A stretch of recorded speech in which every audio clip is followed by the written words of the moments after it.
Hello, this is question 15 on your AQA AS November 2020 paper 1. It's a mechanics question. So you have a particle P is moving in a straight line with this acceleration. It's in terms of time.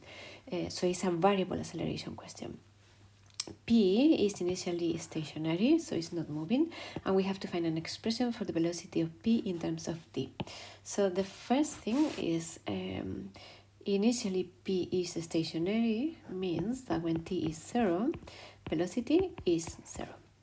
And you have to remember for these questions that when you have displacement or position vector, the change in displacement is the velocity and the change in velocity is the acceleration. So when we move in that direction, we derivate with respect to time.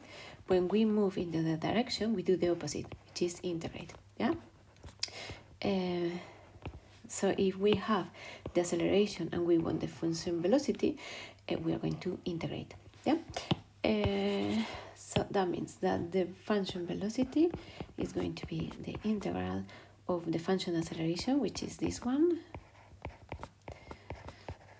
dt, and this is 4t minus t cubed plus a constant of integration. And this line here is the one that is going to help us to find the constant of integration, because velocity is 0 when t is 0. So these two terms are 0, and this is 0, yeah, which means that c is 0.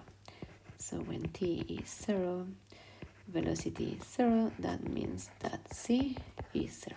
So our expression is just going to be this. These are meters per second. Yep, that's the expression, that's what they ask you.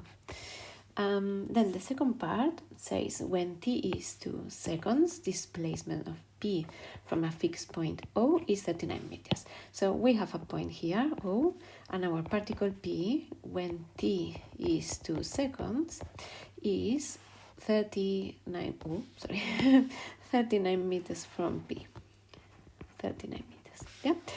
And they say find the time at which P passes through O. So particle P is moving, and we need to know the time at which the particle passes O. So we are finding displacement from O, so we can find an expression for the displacement in terms of the time, integrating.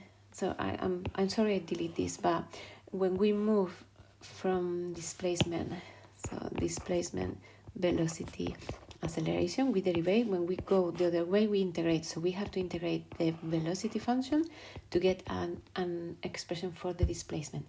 So the displacement function is going to be the integral of the function velocity, which is the one that we found here. So 4t minus t cubed. 4t minus t cubed. When we derivate when we integrate this, we have an expression for the displacement. This is going to be 2t squared minus t4 t to the power 4 divided by 4 plus a constant of integration. And we know that when t is 2, the displacement from O is 39. So that's what we are going to do. So the displacement when t is 2 is 39, and substituting 2 here, we have 2 times 2 times 2 is 8, plus 2 to the power of 4 divided by 4 is going to be 4, so minus 4 plus c. And from here, we find that c is 35. So our expression for the displacement, or for the position vector from O, is this one. Yeah.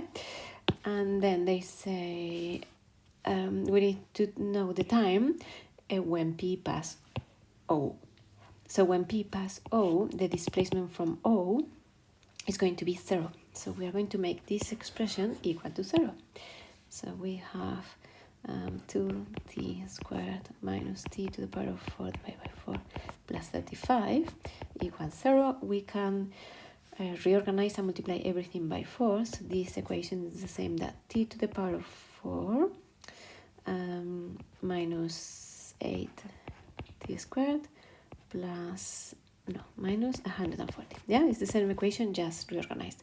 This is something to the power of 4 and something squared. So this is the square of this one. So this is like having, if you prefer, y squared minus 8y minus 140, yeah? A quadratic. And then we can find y and then do the square root, yeah? So if you try to factorize, it's not going to be easy. You will need to use the quadratic formula. I would use the calculator, but they has to be solved with the quadratic formula. So if you find y, this is going to be the two answers that we have. And this is y, which is t squared. So t squared is going to be these two values. This one is negative, and that cannot be because it's t squared. So we are going to pick only the positive one. So that means that t is the square root of 4 plus 2 root 39. You do that with the calculator and you get 4.06 seconds to 2 decimal places. Yeah, and that's the answer. The other one is negative and the time cannot be negative. Yeah, and that's all.